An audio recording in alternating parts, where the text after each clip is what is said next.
Está bien, doctor. Doctor, buenas tardes. Igualmente, compañeros todos. En esta oportunidad vamos a hablar de cirugía de control de daños. Siguiente. Debemos recordar que la cirugía de control de daños es una estrategia para el manejo de pacientes clínicamente enfermos, a través de un manejo de diferido al daño tisular, priorizando medidas básicas de control y una posterior recuperación fisiológica.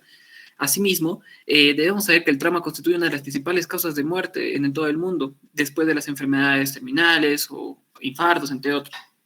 Las principales causas de muerte por trauma son las lesiones penetrantes. Como vemos en la imagen de la izquierda, son heridas por proyectil de arma de fuego, por instrumento punzocortante y por trauma contuso, que tenemos accidentes en vehículos, como vemos en la imagen derecha, de motor o caídas o atropellamientos en sí. Siguiente. La modalidad del trauma tiene una distribución trimodal. Están las muertes inmediatas, tempranas y tardías. Las inmediatas son ocurridas poco después del trauma. Esto puede ser a causa de la ruptura de corazón o de grandes vasos. Las muertes tempranas son ocurridas dentro de las 6 primeras horas y debido a hemorragias de órganos abdominales o lesiones intracanales, un TEC, por ejemplo. Y muertes tardías ocurren semanas o días o semanas después de ocurrido el accidente. Y estas son debidas a sepsis o una falla multiorgánica. Siguiente. Más que todo en fisiopatología vamos a hablar de esta triada, que es cuando si un paciente gravemente lesionado tiene esta triada, tiene un riesgo de mortalidad de casi al 90%. La hipotermia es un fenómeno que se observa en más de 2/3 partes de todos estos pacientes que sufren un trauma, quiere decir una temperatura menor a 35 grados, y esta condiciona la presencia de coágulos por varios mecanismos. La coagulopatía está relacionada por la transfusión masiva mayor a 10 unidades de sangre, tras la cual hay una dilución y un consumo de los factores de coagulación. Asimismo, la acidosis metabólica en un estado de choque puede exacerbarse a causa de un pinzamiento aórtico, uso de vasopresores, transfusiones masivas, trastorno de rendimiento miocárdico y entre otros. Recordar que en una hemorragia masiva también se observa en pacientes con una reanimación excesiva con cristaloides. Siguiente.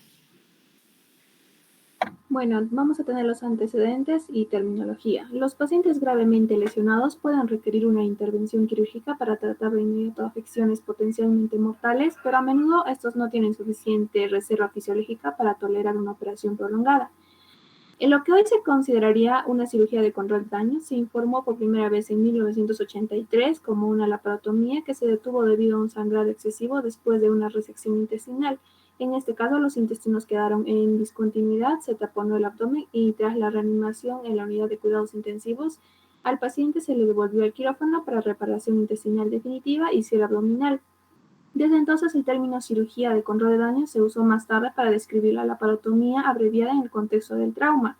Sin embargo, posteriormente los principios del control de daños se han extendido a todos los aspectos de la atención traumatológica. Siguiente.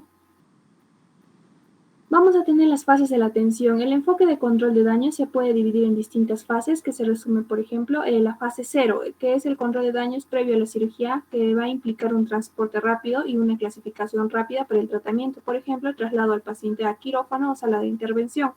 Luego tenemos la fase 1, en donde la cirugía de control de daños va a tener como objetivo detener lo que es la hemorragia, limitar la contaminación y mantener un flujo sanguíneo óptimo a los órganos vitales y las extremidades. En este caso, el tiempo operatorio se limita para minimizar más hipotermia, coagulopatía y acidemia. Siguiente. Continuando con la fase 2, la reanimación en la unidad de cuidados intensivos implica la terapia de fluidos intravenosos para así establecer la euvolemia utilizando un enfoque equilibrado y calentando al paciente. Estas medidas, junto con el manejo adecuado de las vías respiratorias y la ventilación, ayudarán a normalizar el suministro de oxígeno a los tejidos y a resolver la acidosis y la coagulopatía. Con respecto a la fase 3, la reparación definitiva de lesiones temporizadas durante la cirugía de control de daños puede requerir un enfoque por etapas para abordar todas las lesiones. El momento de la reparación definitiva va a estar determinado por el estado fisiológico del paciente. Y por último, en la fase 4, el cierre de heridas abdominales o de otros tejidos blandos a menudo requiere una cirugía reconstructiva compleja, la cual se puede retrasar hasta después de la recuperación completa de las lesiones asociadas. Siguiente. Con respecto a su eficacia, la cirugía de control de daños no ha sido validada prospectivamente. Sin embargo, los resultados que utilizan un enfoque de control de daños en comparación con los controles históricos han mostrado reducciones significativas en la morbilidad y la mortalidad. Y tenemos un primer informe que involucró a 22 pacientes con lesiones vasculares importantes o 2 o más lesiones viscerales, donde la mortalidad se redujo en un 66% utilizando técnicas de control de daños en comparación con las técnicas estándar de la época. Siguiente. Los factores desencadenantes que van a conducir a la activación o el uso de cirugía de control de daños tenemos lo que es la inestabilidad hemodinámica persistente, esto por múltiples lesiones penetrantes que amenazan la vida, el shock severo o hemorrágico, un puntaje de gravedad de lesión mayor a 35, una acidosis persistente, coagulopatía manifiesta, la hipotermia, una transfusión masiva con más de 10 unidades globulares en 24 horas, una necesidad de la toracotomía o laparotomía o una angioembolización adicional y un incidente de víctimas en masa. En cuanto a las indicaciones, el control de daños debe iniciarse en pacientes gravemente lesionados con trauma multisistémico. Y hay 5 indicaciones para esta. La primera es un grado severo de injuria fisiológica que tiene 4 parámetros, el cual es la hipotermia, una evidencia de coagulopatía pre o intraoperatoria por el tiempo de protrombina y tiempo de tromboplastina parcial mayor a 1,5 veces lo normal, una ausencia de coágulos visibles durante la operación o una exudación difusa de lo que son tejidos lesionados. La evidencia intraoperatoria de shock celular persistente y el desarrollo de arritmias ventriculares intraoperatorias. Siguiente, por favor. La segunda indicación es la incapacidad para controlar el sangrado usando métodos convencionales. La tercera indicación al requerir una reanimación de gran volumen y esto por la suministración o administración de más de 10 unidades globulares o de concentrado de productos sanguíneos o cristaloides que se van a administrar pre e intraoperatorios, y la cuarta indicación que sería patrón de lesión identificado durante la cirugía, esto cuando hay una dificultad para acceder a lesiones venosas importantes como son la intro y retropáticas, retroperitonales o pélvicas, y también tenemos cuando hay una lesión hepática mayor o pancreatoduodenal asociado a una inestabilidad hemodinámica en quirófano, una lesión pancreatoduodenal con hemorragia masiva de la cabeza del páncreas y una desvascularización o disrupción masiva del duodeno, páncreas o del complejo pancreatoduodenal, esto asociado con una afección de lo que es la ampolla y el coledocodistal.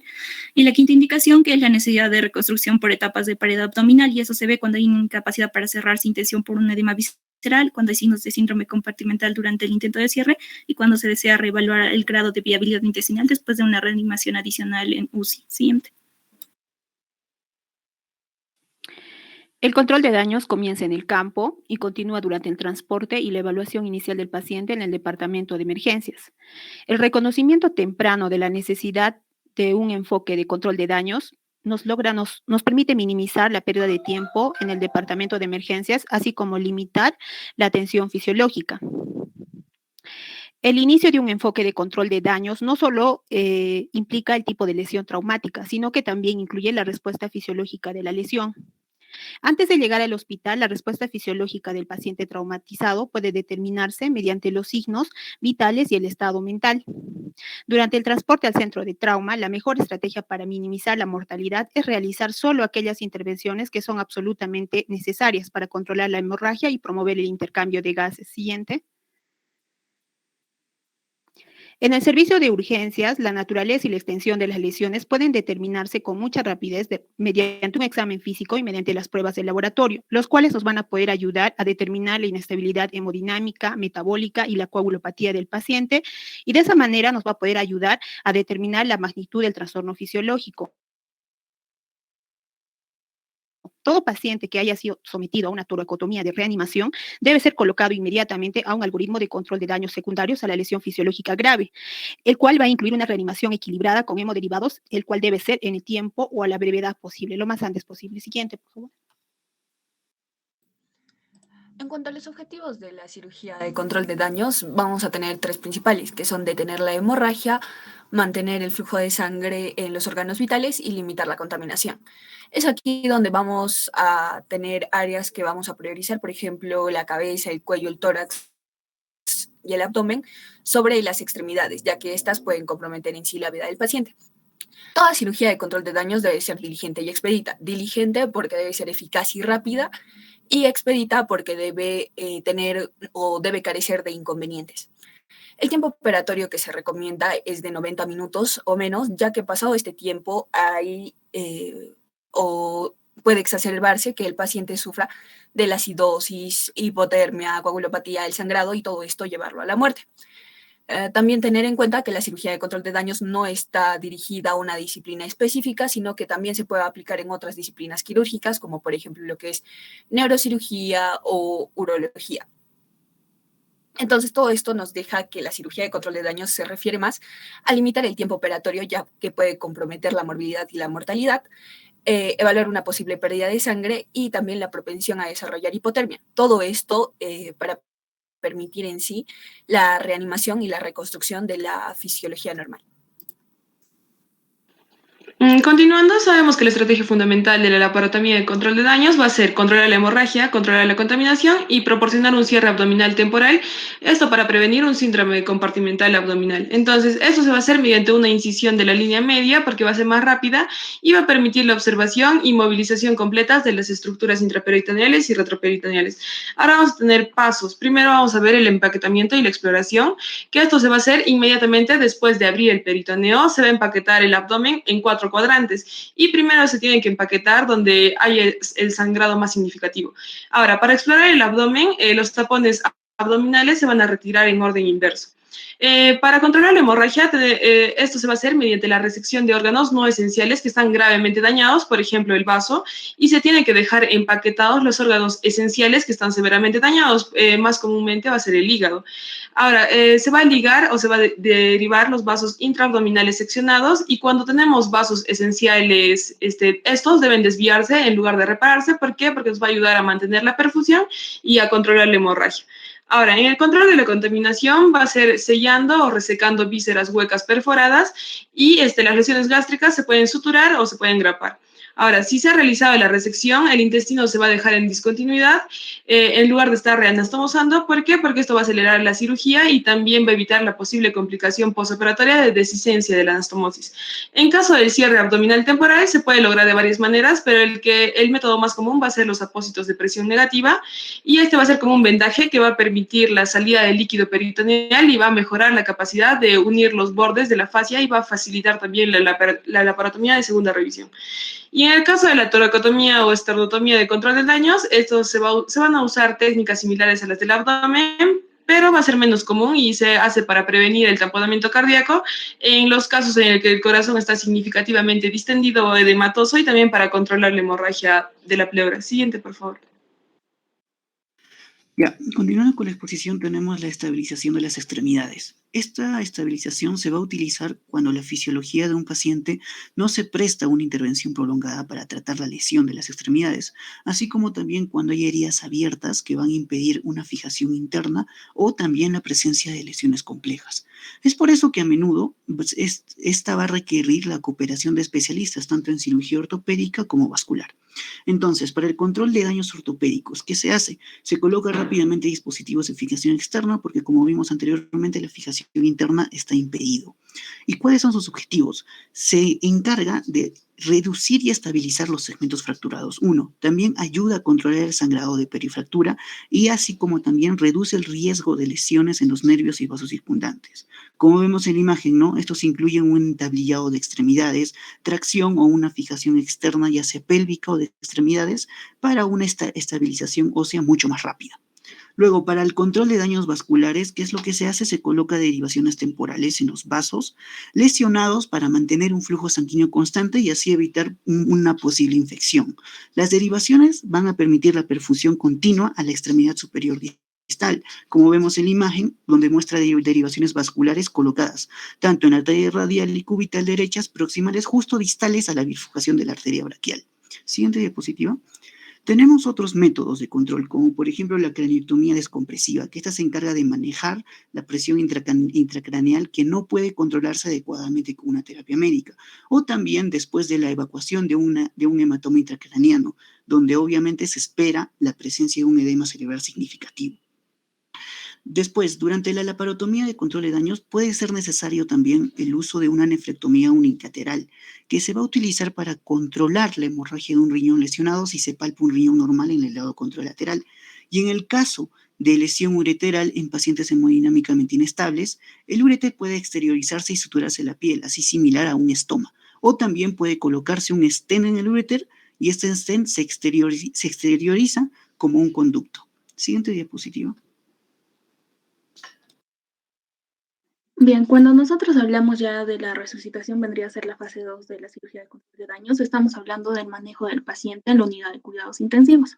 Aquí el objetivo va a ser continuar con la reanimación de líquidos, calentar al paciente y obtener cualquier prueba o imagen adicional que pueda ser necesaria para definir mejor la extensión total de las lesiones que se presentan. Estas medidas, junto con el manejo adecuado de las vías respiratorias y la ventilación, ayudarán a normalizar el suministro de oxígeno a los tejidos y de esta manera resolver la acidosis y la coagulopatía. Cuando hablamos de fluidoterapia, esta va a tener como objetivo lograr la euvolemia del paciente utilizando un enfoque equilibrado, puesto que se han podido reportar estudios donde se han encontrado efectos perjudiciales por las grandes sobrecarga de volumen que se le da al paciente, ¿no? Esto producía principalmente lo que era lesión pulmonar aguda, lesión renal aguda, aumentaba la duración o el tiempo del paciente en ventilación mecánica, así como la estancia hospitalaria y también la mortalidad. En la actualidad, la solución salina al 3% es la más utilizada como método seguro de reanimación con volumen bajo para promover lo que es el cierre de la pared abdominal. En cuanto a la prevención y corrección de la hipotermia, este es un componente bastante importante en la reanimación de control de daños, puesto que junto a la acidosis y la coagulopatía contribuye a la tríada letal que hemos visto, ¿no? Entonces, para evitarlo, tenemos que todos los fluidos que ingresan al paciente deben calentarse. El ambiente, el gas del ventilador, las mantas de aire forzado y las almohadillas de agua que vayan a entrar en contacto con el paciente también deben calentarse para evitar esta complicación. Y cuando nosotros hablamos de la acidosis metabólica, el tratamiento de esta debe ser bastante oportuna, ya que un retraso en la corrección se asocia a una mortalidad bastante alta, aproximadamente del 50%. Pero si la corregimos en menos de 24 horas, esta disminuye a un 9%. ¿Y cómo la vamos a corregir? Con un adecuado aporte de líquidos intravenosos y de aporte de oxígeno a los tejidos. Y es aquí cuando interviene también lo que es el soporte ventilatorio. Debemos darle soporte ventilatorio al paciente y mantener una saturación de oxígeno mayor al 92%.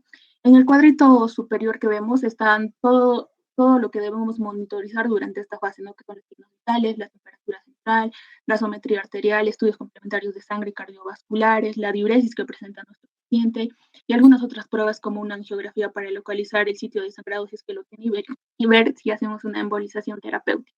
Siguiente.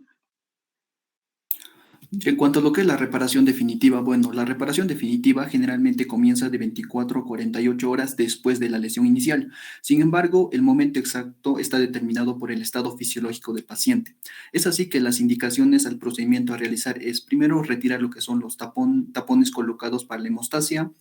Ahora, además, los segmentos de intestino que están en discontinuidad se anastomosan o se externalizan como estomas, y las derivaciones que se habían colocado como un conducto temporal para mantener el flujo sanguíneo a través de arterias o venas lesionadas se extraen y el vaso se repara principalmente por injertos de interposición y con menor frecuencia se deriva.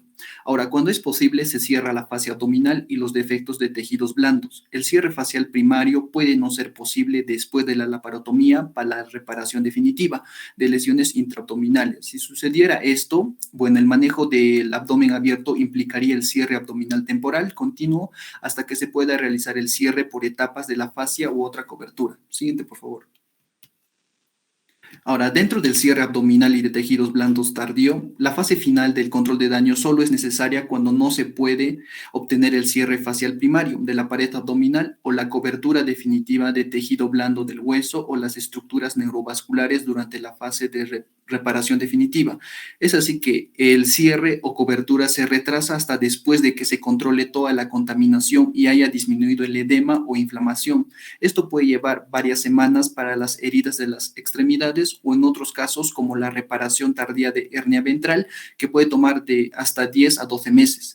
Otro caso vendría a ser lo que es la cranioplastía después de una craniectomía descompresiva. Generalmente se realiza de 6 a 8 semanas después de la cirugía inicial, teniendo en cuenta que el edema cerebral se ha resuelto por completo. Siguiente, por favor. Ya, ahora vamos a ver lo que es técnicas relacionadas con órganos. Siguiente. Bueno, empezamos primero con procedimientos para las lesiones esplénicas. Tenemos que tener en cuenta dos cosas. Si son lesiones menores, lo que se hace es el packing y envolver el vaso y se intenta conservar el vaso.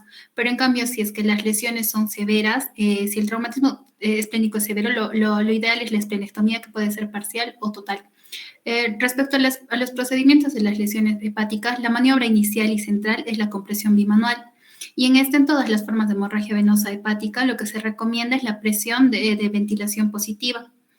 Y luego, ahora sí es que haciendo todo esto, el sangrado arterial no se puede detener con el taponamiento. Vamos a hacer lo que es la maniobra de Pringle, la cual consiste en la oclusión del pedículo hepático a nivel del hiato de Wisdom. Siguiente. 5 minutos, chicos. Sí, ahora viendo las ligaduras venosas o resorciones no anatómicas, de persistir la hemorragia por falla de coagulación, el manejo ideal es la embolización angiográfica selectiva.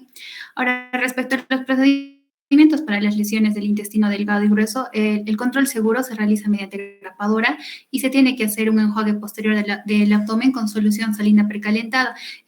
Esto lo que nos ayuda es a aumentar la temperatura y, por tanto, también a mejorar la coagulación fisiológica. Y esta debe de ir acompañada con el lavado y la desgerminación. Después de la laparostomía, la anastomosis debe cerrarse a ciegas y las partes del colon deben de cerrarse más tarde entre 24 a 72 horas para disminuir la morbilidad. Siguiente. Bueno, continuando con la exposición, ahora hablaremos de los procedimientos para lesiones pancreáticas, ¿no? En el caso de las lesiones pancreáticas, los datos son bastante débiles en el trauma. Las recomendaciones se centran básicamente en el taponamiento con inserto de drenaje directamente en la lesión pancreática. Para dar soporte, tome este artículo titulado Lesión pancreática en laparotomías de control de daños. ¿Es segura la resección pancreática durante la laparotomía inicial? Bueno, puse su resumen en el cual resalté mediante una línea roja el concepto que da soporte a lo previamente establecido, ¿no? Es así que nos indica que el empaquetamiento con drenaje pancreático controla eficazmente tanto la hemorragia como la contaminación abdominal en pacientes con parámetros fisiológicos que ponen en peligro su vida y puede conducir a una mayor supervivencia. Siguiente, por favor. Ahora, cuando hablamos de los procedimientos de lesiones vasculares, tenemos sobre todo que tener en cuenta la idea básica de ligar un vaso, ¿no? Ese es el concepto inicial.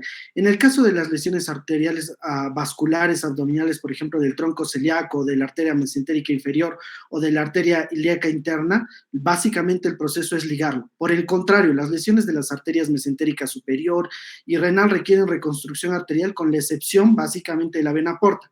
Casi cualquier ligadura de vena puede ser necesaria. Como último recurso para la oclusión de la aorta supradiagmática, el proceso es pues el pinzamiento torácico hiatal de la aorta con la oclusión endovascular y con balón de reanimación de la aorta, ¿no? Que es el abordaje de elección.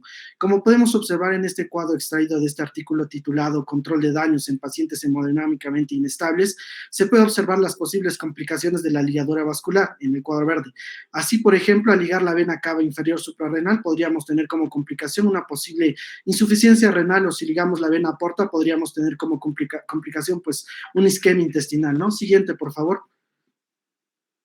Bueno, por último, lo más importante es entender que en las lesiones de cavidad abdominal, que lo que tenemos que evitar es el síndrome compartimental abdominal, que se debe prevenir a toda costa, ¿no? Toma esta imagen y conclusión del artículo laparostomía, cuándo y por qué, para poder realizar una mejor explicación, que recordemos que a la laparostomía también se le dice abdomen abierto, ¿no? Es así que en la imagen, que es un vendaje de cierre asistido por vacío, asistido por malla, donde podemos observar que aplicamos un cierre inicial de la pared abdominal asistido por vacío, ¿no? En el que se cose una malla de Vicryl en los bordes de la fascia, a más tardar cuando se repite la operación para evitar la retracción de la fascia. Bueno, también tomamos la conclusión del mismo artículo donde nos dice que la evidencia actual apoya el uso de las laparostomías en todos los grupos de pacientes con síndrome compartimental abdominal grave, ¿no? Eso sería todo. Muchas gracias. Ok, a ver chicos, mientras que el segundo grupo va poniendo sus diapositivas, bueno, el concepto básico de el primer tema es que se tiene que realizar este tipo de cirugías en pacientes graves, ¿no? O sea, eso tienen que tener como concepto general, ¿no? Está indicado en pacientes muy inestables, en pacientes complicados, ¿no es cierto?, que puede estar más en riesgo su vida que otros pacientes normales. A ver, dos preguntas sencillas para el grupo. A ver, ¿cuál sería el tiempo ideal para reoperar al paciente? Porque estamos viendo que hay una fase inicial, ¿no? Incluso se puede intervenir varias veces a estos pacientes, pero ¿cuál sería el tiempo ideal para volver a reoperarlo a este paciente? ¿Cuál es su respuesta, chicos? Chicos, su respuesta. ¿Nada? Doctor, es 48 horas, o sea, máximo hasta las 48 horas después del Ya, control de daños. es máximo, ¿no? O sea, normalmente puedes operar 48 hasta 72 horas, pero el corte mejor es en las 36 a 48 horas según los últimos artículos, ¿no? Y la otra, a ver, cuando hacen este tipo de cirugías, ¿no? La piel, ¿cómo la manejan? ¿Qué es lo mejor? ¿Cerrar la piel directamente con nylon, con Vicryl? ¿Se le pone una bolsa? ¿O qué otras opciones más hay para manejar? ¿En qué casos sería lo mejor el manejo de la piel? A ver, ¿cuál es su respuesta, chicos?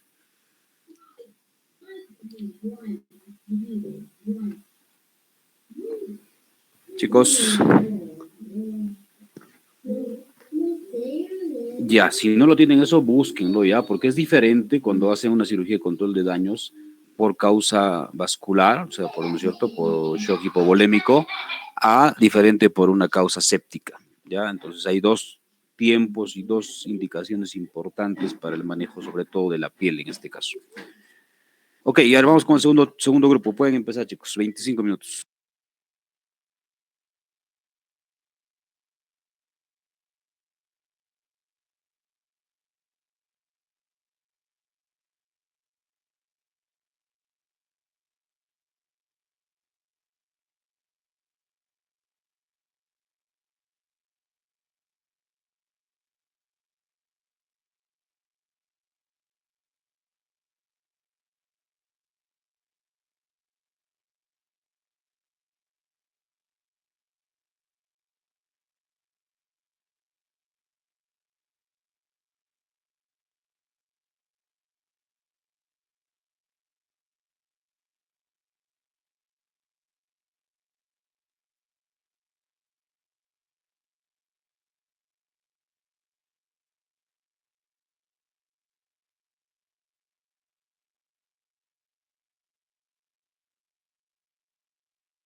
La otra arteria importante es la arteria mesentérica inferior.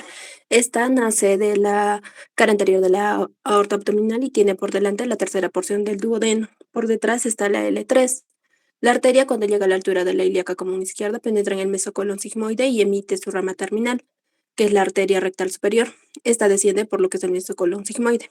Entre las ramas colaterales de esta arteria mesentérica inferior está la arteria cólica izquierda, que se divide en un ramo descendente y otro ascendente, que se anastomosan con el tronco de las sigmoides, y con la cólica media, con la que forma lo que es el arco de Riolando. Entre las arterias sigmoideas nace de un tronco común que se divide en tres ramas que se bifurcan y se unen entre sí. En cuanto al drenaje venoso de las venas mesentéricas, el conjunto de las venas que recoge la sangre de las vísceras impares del abdomen confluyen en lo que es el sistema venoso porta, que lo transporta al hígado. Entonces, la vena porta se forma por la confluencia de la vena mesentérica superior y el tronco venoso esplenomesoraico. La vena mesentérica superior se coloca por detrás del páncreas y va a formar lo que es la vena porta. Las venas tributarias siguen el trayecto de las arterias homónimas: venas yugulares, ileales, ileocólica, la cólica derecha y la cólica media. La vena mesentérica inferior se separa de la arteria a medida que asciende, y las tributarias siguen el trayecto de esas arterias homónimas, como son las venas rectales superiores sigmoideas y la cólica izquierda. En contra, la vena esplénica se forma en el hilio esplénico por la confluencia de las venas intraesplénicas, y recibe la mesentérica inferior y forma lo que es el tronco esplenomesoraico. Las tributarias son las venas pancreáticas, gástricas cortas y la esplenoepiploica izquierda. Bien, hablemos de la circulación hepática. Es importante determinar, siente por favor, de cómo se establece su vasculatura. El hígado va a estar vascularizado por dos vasos importantes, que es la vena porta en un 70% y el otro 30% por la arteria hepática. Bien, hablemos primero de la vascularización arterial, que está mediada por la arteria hepática común, que tiene origen en el tronco celíaco. Se lleva de la gastroduodenal y va a continuar con la arteria hepática propia, discurriendo a través del ligamento hepatoduodenal, que va a dar origen a la arteria hepática derecha y a la izquierda. La arteria hepática derecha va a la origen de la arteria cística. En la imagen derecha, en la imagen observa el ligamento hepatoduodenal. Posterior a esta se va a encontrar el lidio y su contenido, y posterior al lidio hepático se encuentra el agujero de Wislow o epiploico. Este orificio tiene conexión directa con la transcavidad de los epiplones y la cavidad peritoneal. Este permite el control total del flujo vascular al hígado. Cuando se pinza el ligamento hepatoduodenal por medio de la maniobra de Pringle, es muy importante, sobre todo a nivel de la cirugía siguiente. Asimismo, tenemos triángulos arteriales. Dentro del triángulo vamos a encontrar el triángulo de Calot, que se encuentra el ganglio cístico, ganglio de Mahatni, y el otro triángulo va a ser el triángulo hepatocístico o de Boudet. Su contenido va a ser la arteria cística. Siguiente diapo, por favor. Una de las maniobras importantes va a ser la maniobra de Pringle, el cual se da por el procedimiento de oclusión del pedículo hepático, el cual se realiza tomando en bloque la totalidad de la tríada mediante un clan vascular o torniquete ajustable. Esta oclusión puede ser aplicada de forma continua o intermitente con periodos de isquemia, ya sea de 15 minutos y descansos de 5 minutos. Esto con el objetivo de evitar el efecto perjudicial ante una isquemia profunda. Asimismo, tiene el objetivo de detener la hemorragia, el control del mismo, la prevención de infecciones y daño de tejidos. Continuando con nuestra exposición, nos encontramos con lo que son dos sistemas venosos, la vena porta y las venas suprahepáticas. La porta tiene dentro del hígado dos ramas. La derecha, que es corta, se divide en segmentos anterior y posterior, que a su vez se divide en subsegmentarias superior e inferiores, y envía ramas a lo que son las apófisis caudadas, parte derecha el lóbulo caudado. La izquierda es más larga y se dirige inferior a la fisura hepática lateral en su segmento extrahepático, donde emite ramas para el lóbulo caudado. Las porciones segmentarias medulares mediales salen de lo que es la parte derecha de la porción umbilical, como el tronco umbilical. A ras del lóbulo caudado se forman pues en la parte transversa. Las venas suprahepáticas se sitúan básicamente en lo que son los planos que dividen los lóbulos del segmento del hígado y tienen una distribución opuesta a lo que es la distribución de las arterias hepáticas, ramas portales o conductos biliares son tributarias.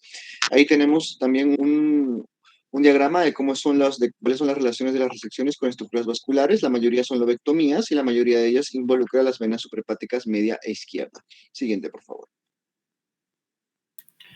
Ahora, para hablar del peritoneo y darle una definición puntual, debemos de recordar lo que es su etimología. Etimológicamente, el peritoneo viene del griego peritonaion, que hace referencia a peri, que es alrededor, y ton, extender, y aion, que es un documento. Según los términos de la Real Academia Nacional de Medicina Editorial Panamericana, se define como una membrana serosa, al igual que la membrana del pericardio, las pleuras en los pulmones o las meninges en el encéfalo. Lo característico de esto es que histológicamente está compuesto por tejido conjuntivo y mesotelio, a diferencia de una túnica adventicia conformada solamente por el mesotelio. Esta, como se puede ver en la imagen de la derecha, recubre toda la porción torácica del abdomen, el abdomen propiamente dicho, y la cavidad pelviana. Siguiente, por favor. Esta va a constar de dos hojas, una hoja parietal que tapiza la pared del abdomen y una hoja visceral que se encuentra cubriendo a todos los órganos.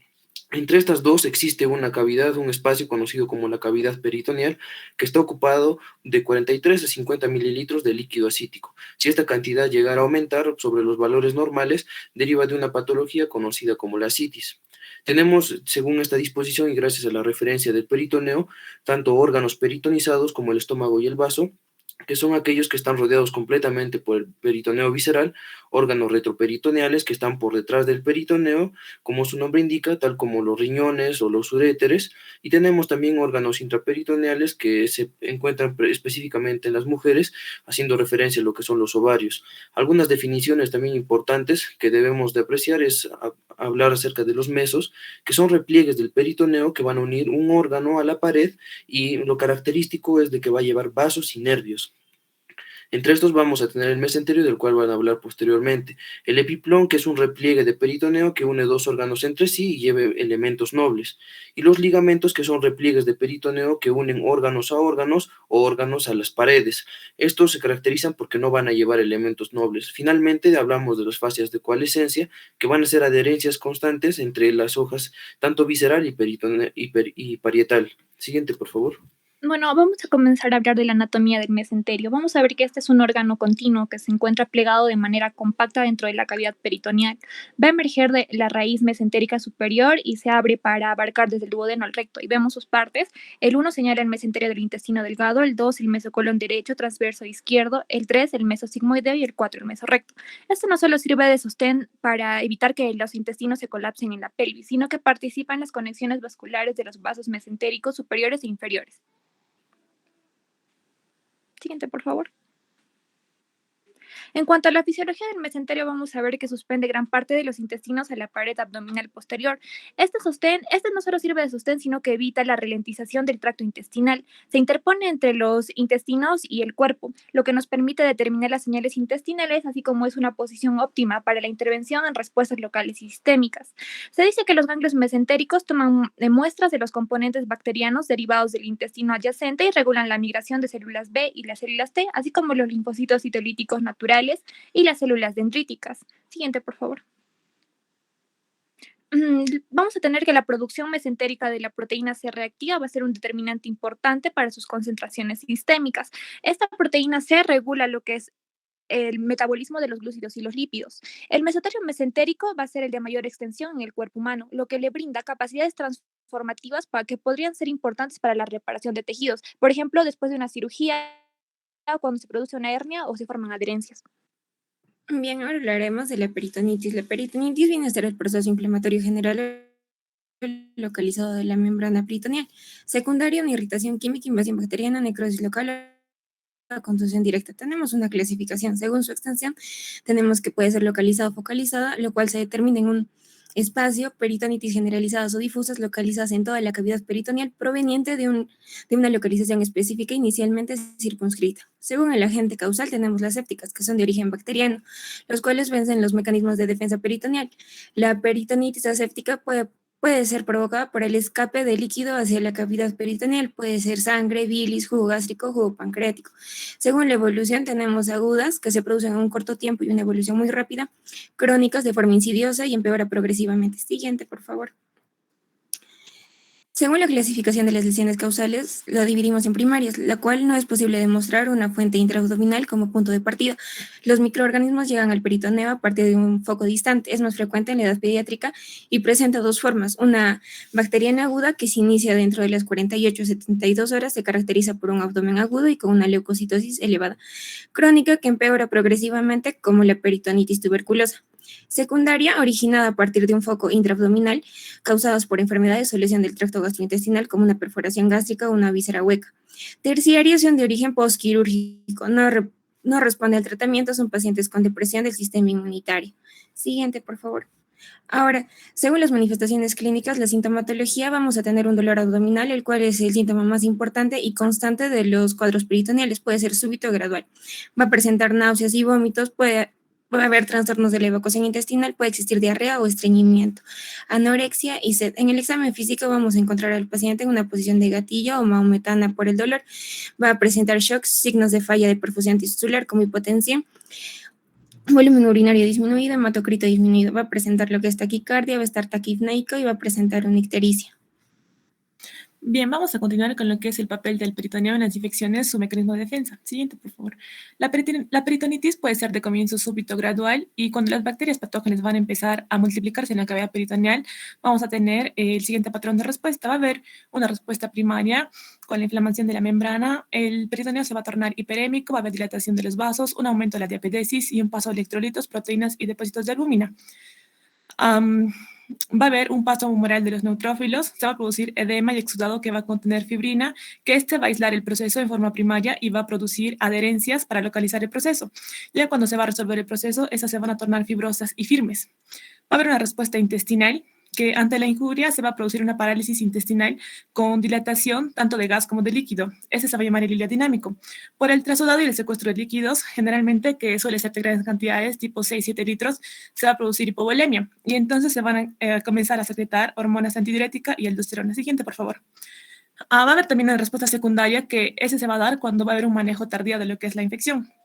La respuesta endocrina, el paciente se va a encontrar pálido, sudoroso y taquicárdico. Va a haber una respuesta cardíaca que va a disminuir el retorno venoso, la presión venosa central por el secuestro de líquidos y también va a disminuir lo que es el gasto cardíaco.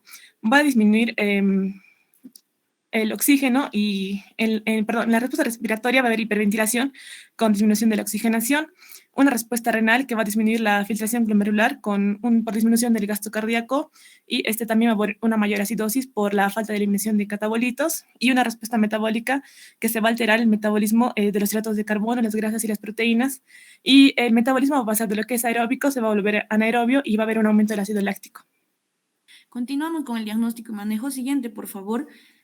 El diagnóstico va a ser clínico basado principalmente en la historia clínica y el examen físico. El síntoma principal en todos los casos va a ser el dolor abdominal y este puede ser agudo o insidioso y a menudo es constante e intenso y se va a agravar con el movimiento. Las náuseas, los vómitos van a ser los síntomas más frecuentes, pero dependiendo de la etiología de la peritonitis y de su tiempo de evolución, los síntomas pueden variar. El dolor a la palpación es el signo más característico de una peritonitis. La peritonitis localizada genera dolor localizado hacia el órgano incitador. La percusión del abdomen puede ayudar a localizar compresión en lugar de máxima irritación peritoneal. En las primeras horas de esta, el dolor puede ser intenso, pero a medida que pasa el tiempo se vuelve más insidioso y más difícil de evaluar. Tenemos algunos exámenes auxiliares. El paciente puede tener un recuento elevado de glóbulos blancos superior a 11.000 células por mililitro con desviación a la izquierda. También puede haber una leucopenia y esta nos va a sugerir una sepsis generalizada y se va a asociar con un mal pronóstico. Y también una acidosis metabólica que va a ayudar en la confirmación del diagnóstico. Y si hay un análisis de orina, que este es indispensable, sobre todo para descartar una infección del tracto urinario, una pielonefritis y una nefrolitiasis. También el diagnóstico por imágenes, que se puede pedir una radiografía simple del abdomen cuando se sospecha de un hilio paralítico, pero este no es de rutina, y una radiografía de tórax en bipedestación si se sospecha de perforación de vísceras. Una TC abdominal puede ser útil si se sospecha de una infección recurrente o no drenada en el posoperatorio, y también una ecografía abdominal que nos va a ayudar al tratamiento de pacientes que tienen complicaciones sépticas. Tenemos el lavado peritoneal diagnóstico, que este es un método confiable y seguro para el diagnóstico. Esto se da específicamente en pacientes que no tienen signos concluyentes al examen físico, que tienen mala historia clínica o que presentan sedación o poslesión cerebral, o pacientes con edad avanzada o lesión de la médula espinal. Este se considera positivo cuando vamos a encontrar más de 500 leucocitos por mililitro. Pero hasta ahora la intervención diagnóstica gold estándar sigue siendo la laparotomía exploradora. Siguiente, por favor. Ahora vamos a hablar del tratamiento. El manejo de la peritonitis va a ser compleja y requiere un abordaje multidisciplinario. Como pauta general, debemos guiarnos en los parámetros de la reanimación y el soporte hemodinámico. Dentro de la reanimación tenemos que la presión venosa central y la presión de oclusión pulmonar debe ser entre 8 y 12 milímetros de mercurio, la presión arterial mayor a 65, una diuresis mayor a 0,5, una saturación venosa mixta mayor a un 70%.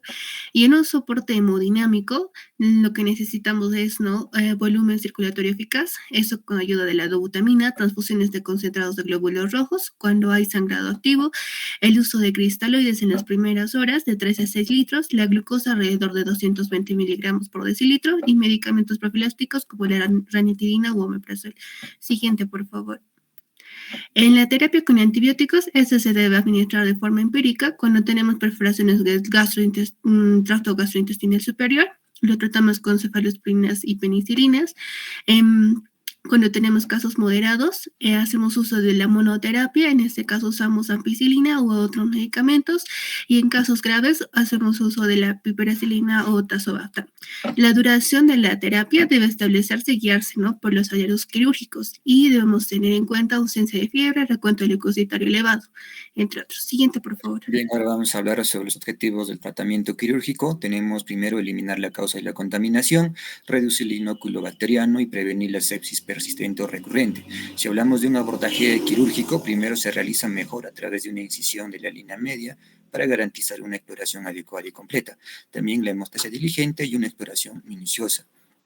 También se cuantifica la succión de todas las cavidades del líquido, se toman muestras para el estudio y cultivos de fúngicos y, en lo general, el control se logra excluyendo o resecando las vísceras perforadas.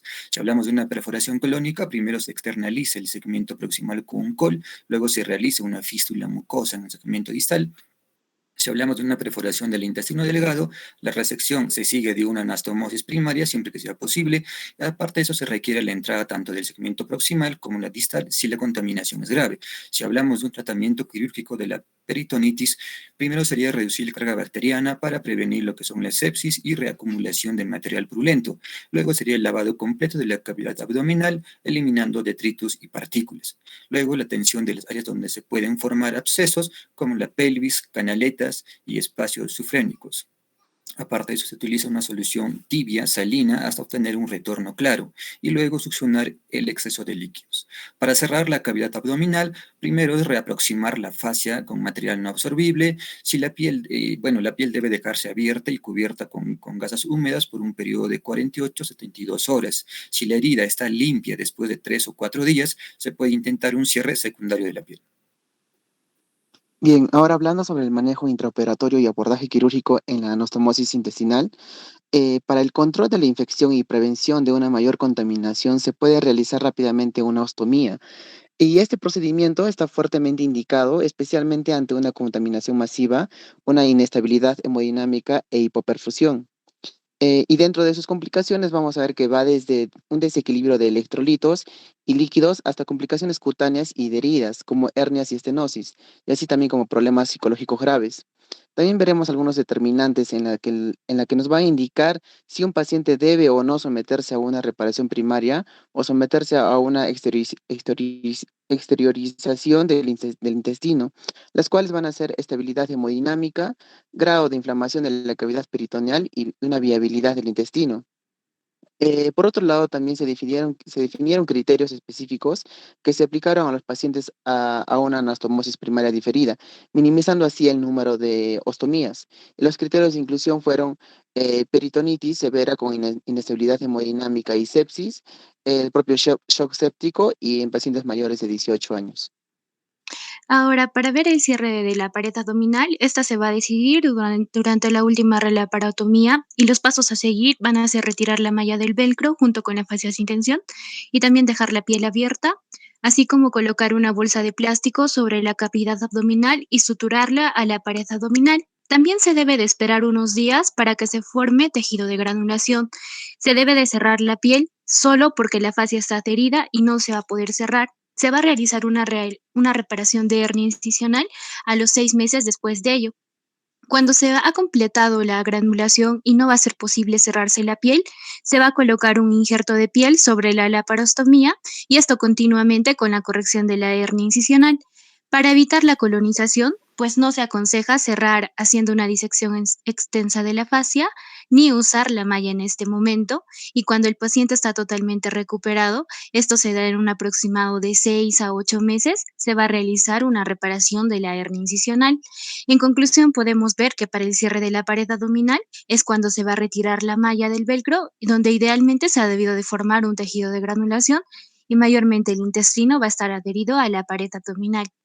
Eso sería todo, doctor. Muchas gracias.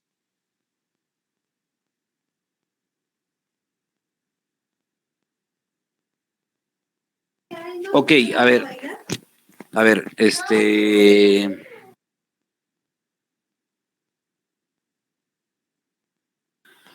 chicos, el tema,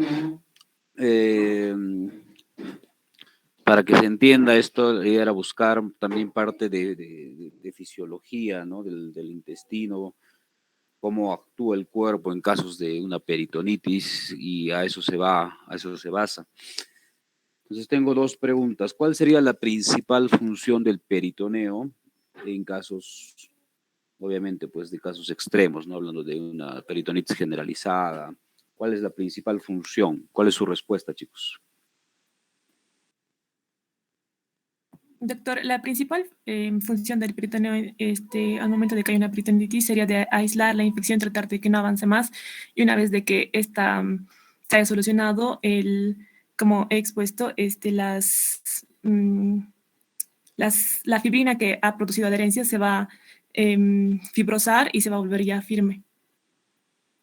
Ya, a ver, eso es dependiendo del grado que se tenga, ¿ya? Que no siempre se va a cumplir, si fuese así, tan sencillo, pues una peritonitis no avanzaría, ¿no?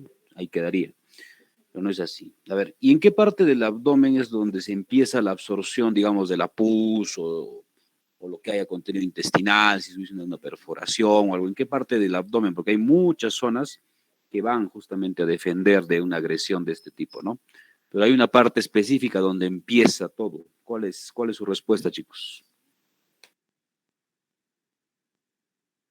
Doctor, sería el mesenterio.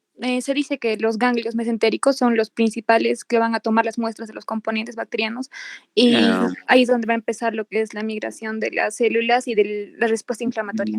no. Es una parte anatómica, ¿no?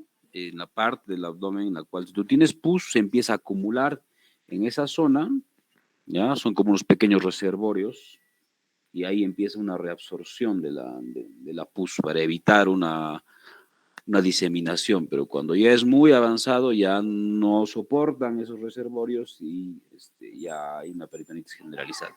Así que eso van a buscar. Ya, a ver, el siguiente grupo, por favor.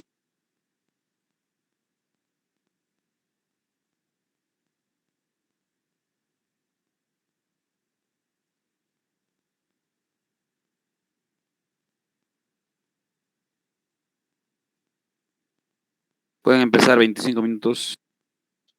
Gracias, doctor. Buenas tardes. Buenas tardes a todos. Vamos a abordar lo que es el tema manejo quirúrgico en hemorragia digestiva alta y baja. Siguiente, por favor.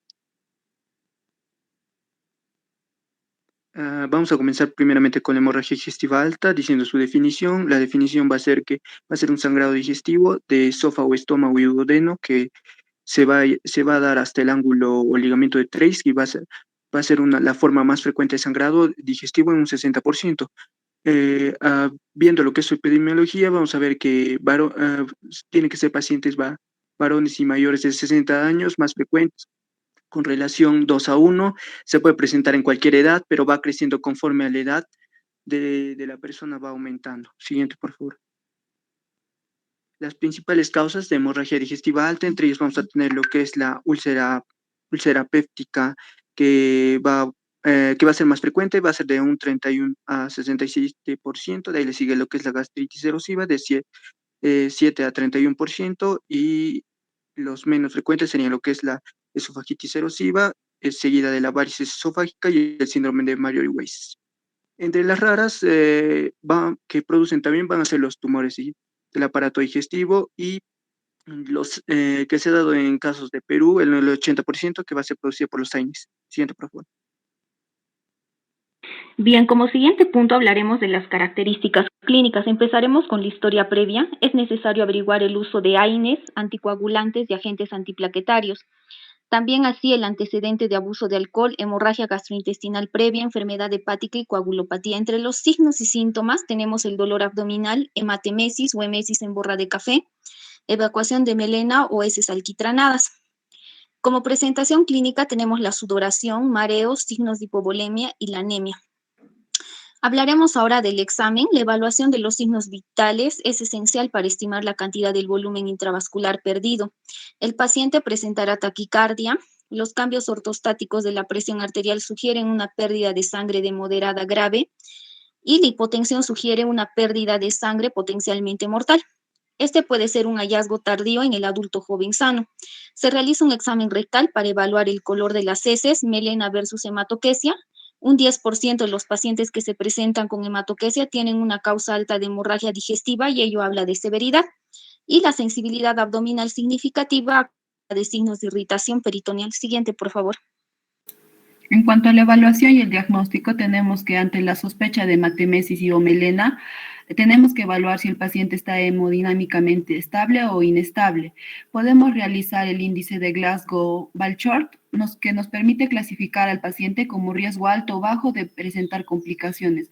Al realizar la endoscopía, siguiente por favor, es urgente y dentro de las 12 primeras horas del ingreso del paciente, ya que existe una correlación entre la eficacia del diagnóstico endoscópico y el tiempo transcurrido desde el inicio de la hemorragia, donde podemos clasificar a la hemorragia digestiva no varicial y a la hemorragia digestiva varicial. La clasificación de Forres es una escala que nos va a permitir clasificar el carácter de la gravedad del sangrado. Siguiente, por favor. Bien, dentro del tratamiento médico de la hemorragia digestiva alta se ha visto, ¿no?, que en casos de hemorragia por úlcera péptica confirmada se ha constatado que los inhibidores de la bomba de protones van a reducir el riesgo de recidiva y la necesidad de una intervención quirúrgica. Este régimen también se puede instaurar en pacientes con úlcera sangrante sospechosa o confirmada.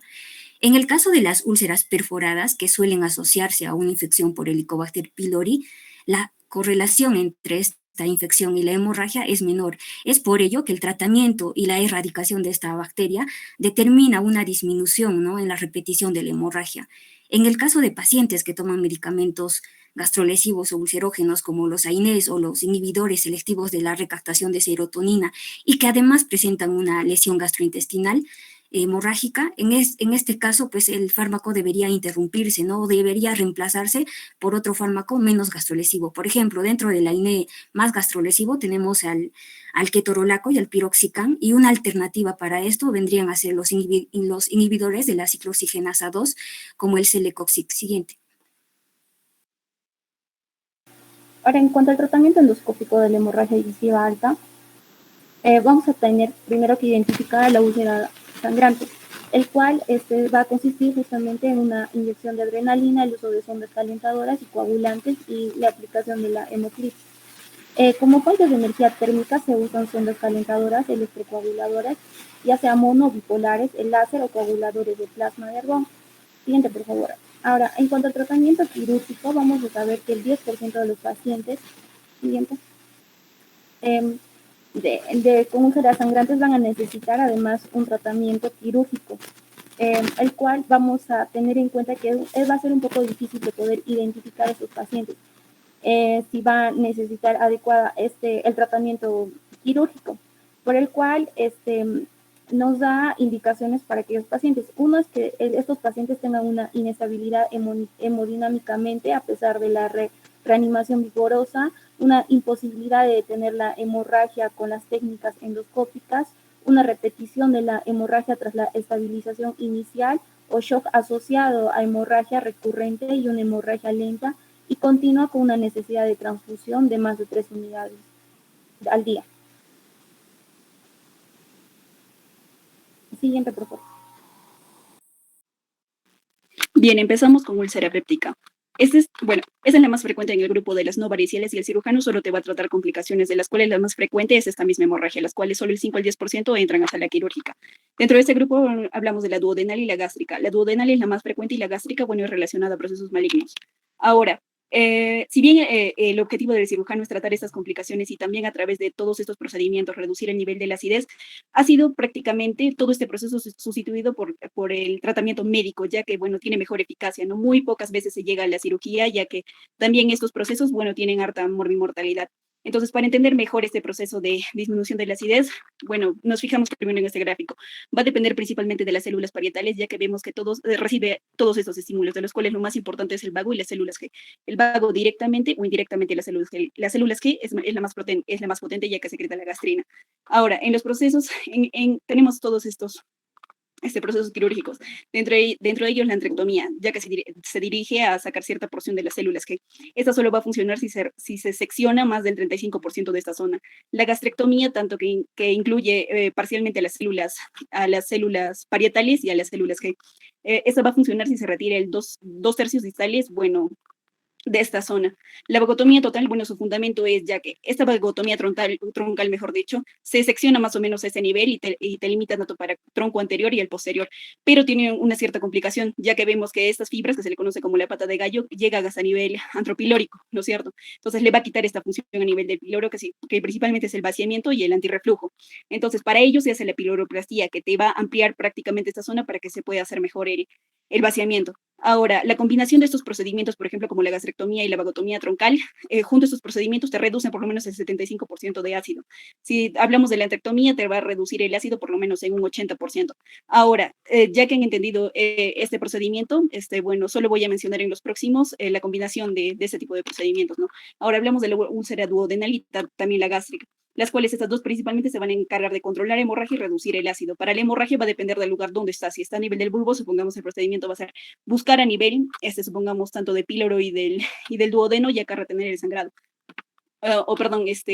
Controlar el sangrado. Si hablamos de la pared anterior, es la ligadura de los 4 cuadrantes. Si es la posterior, la que sangra más frecuentemente es la gastroduodenal. Entonces se va a hacer una ligadura de este vaso más una sutura en U en 3 puntos bajo esta úlcera. Ahora, para reducir el ácido, si bien sí se puede usar, pero si hablamos en un contexto de que si se trata del Helicobacter pylori, simplemente va a ser un cierre simple, y el tratamiento del Helicobacter, usar ¿no? esos antiácidos. Ahora, en la elección del tratamiento va a depender si es sangrante o recidivante. Y en este procedimiento lo que vemos en común es la vagotomía troncal. En el caso de que sea sangrante es piloroplastia más la vagotomía. En el caso de que sea refractaria, antrectomía más vagotomía troncal. Ahora, en la úlcera gástrica también va a depender de qué tipo de paciente estamos. Lo ideal sería una resección úlcera más vagotomía, pero siempre se tiene que hacer juntas, porque si solo hacemos la resección va a tener cierto riesgo de resangrado, por lo menos en un 20%. Ahora, si se trata de un paciente de alto riesgo, es gastrectomía distal más vagotomía y la piroplastía. Ahora, si esta úlcera se encuentra en la unión gastroesofágica, pues esto va a ser un tratamiento más o menos complejo, porque también el sangrado es, bueno, alto riesgo de sangrado también tiene. Ahora, en el caso de Mayori Weiss, bueno, principalmente sabemos que esta laceración va a remitir a las 72 horas. Muy raramente se llega a la cirugía, y si se llega a la cirugía, entonces solo va a requerir una sutura a nivel de ese desgarro. En el caso de NM se va a requerir una resección quirúrgica, ya que en estos casos la úlcera presenta un sangrado de úlcera persistente y también tiene una alta recidiva. En el caso de gastritis por estrés, ya que tenemos todas estas medidas médicas, pues muy raramente también se llega a la cirugía. Llega a la cirugía si es que el paciente ha requerido más de 6 unidades de sangre. Entonces, en este caso, lo que se va a hacer es una sutura en 8, solo si se ve el vaso, una ligadura y una vagotomía troncal y piloroplastia. La gastrectomía total, se va a reservar solo en casos de riesgo vital y que sea resistente a otro tratamiento. Bien, como estaba mencionando ya mi compañero, otra de las causas sería la hipertensión portal, ¿no? Que va a producir lo que es una hemorragia digestiva alta como una complicación grave, ¿no? Generalmente se va a dar en el contexto de la cirrosis. Se podrían presentar varices gastroesofágicas que se desarrollan aproximadamente en el 30% de los pacientes con cirrosis e hipertensión portal, y también el 30% de los integrantes de este grupo van a presentar lo que sería la hemorragia varicosa, ¿no? Siguiente. Entonces, este es un pequeño esquema, ¿no? Cuando ya se tiene sospecha de hemorragia varicosa basada en la anamnesis, se debería valorar las vías respiratorias, la respiración y la circulación y reanimar, ¿no?, al paciente. Entonces, se inicia la infusión de fármacos, como los más utilizados sería la vasopresina u octreotio. Entonces, mediante la endoscopía se detecta las varices sangrantes, estas son confirmadas, y se procede, siguiente por favor, al tratamiento quirúrgico, que estaría basado en el tratamiento endoscópico, ¿no? El tratamiento de elección sería la ligadura endoscópica de varices. Se va a colocar en el dispositivo de ligadura con las bandas precargadas en el endoscopio. Las bandas se estiran sobre la parte dura en el extremo distal del dispositivo y luego se despliegan sobre las varices, ¿no? El despliegue de la banda se logra identificando una varice, succionando la varice y la mucosa que la rodea dentro de la cámara en la punta del endoscopio. También apretando el cable de trampa para desplegar la banda sobre la varice y por último liberando la succión, ¿no? A veces se puede repetir este procedimiento hasta 3 veces en 24 horas, ¿no? Otra opción de tratamiento endoscópico sería la escleroterapia, que es básicamente la inyección de una solución esclerosante en las varices mediante una aguja de inyección que se pasa a través del canal del accesorio del endoscopio, ¿no? Siguiente. En caso de que no funcionen estos tratamientos, ni el farmacéutico ni el tratamiento endoscópico, hay otras opciones como el taponamiento de balón, que se da mediante las sondas Stagen-Blackmore. Consta de un tubo gástrico con sendos balones hinchables para el esófago y para el estómago. Se infla el balón gástrico y se comprime la unión gastroesofágica. En caso de que no se logre controlar la hemorragia, también se podría proceder a inflar el balón esofágico, ¿no? Y finalmente otra opción de tratamiento sería el shunt transyugular intrahepático portosistémico. Se crea un shunt angiográficamente entre las venas hepáticas y portales, entre los cuales se va a colocar una prótesis metálica. Siguiente. Bueno, continuando con la hemorragia digestiva baja, vamos a ver que esta se va a definir como la pérdida de sangre por el tracto gastrointestinal, cuya lesión causal se localiza en el ligamento de Treitz y corresponde al sangrado del intestino delgado, el colon, el recto o el ano. Su incidencia estimada es de 20 en 100.000 pacientes al año y sus factores de riesgo es los varones, una edad avanzada, las comorbilidades, el uso de AINES, el tratamiento anticoagulante o antiagregante, y la mayoría de casos se autolimita. Solo un 10 a 15% tiene un carácter persistente y recidivante. Siguiente, por favor. Sus principales causas van a ser, en primer lugar, la diverticulosis colónica de 30 a 65 en proporción y la angiodisplasia de 4 a 15% en proporción. Siguiéndole entre estas las hemorroides, la colitis isquémica, otros tipos de colitis, las neoplasias, causas iatrogénicas y las úlceras rectales. Siguiente, por favor.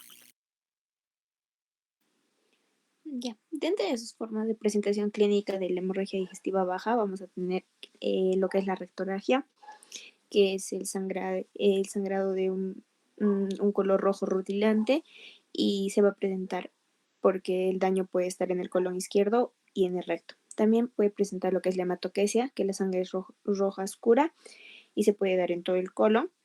Y la melena, que es una sangre negra alquitranada, que nos da idea de que puede estar sangrando el colon derecho. Siguiente, por favor. Dentro de la anamnesis vamos a tener que los pacientes con hemorragia digestiva baja van a tener dolor abdominal.